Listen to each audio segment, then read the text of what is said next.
Hi పిల్లలు, ఈరోజు మరికొన్ని జంతువుల పేర్లు నేర్చుకుందాం.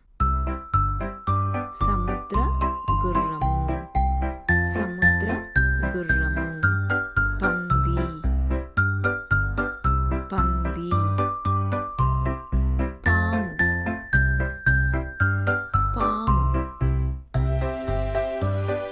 గొర్రె, గొర్రె.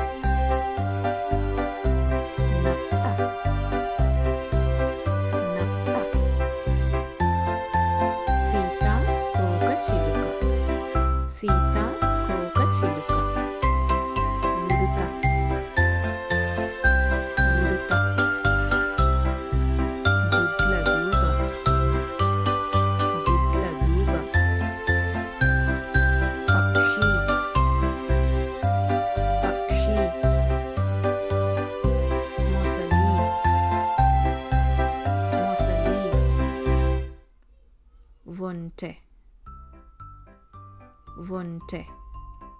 ఇంకొన్ని పదాలు వచ్చే వారం నేర్చుకుందాము.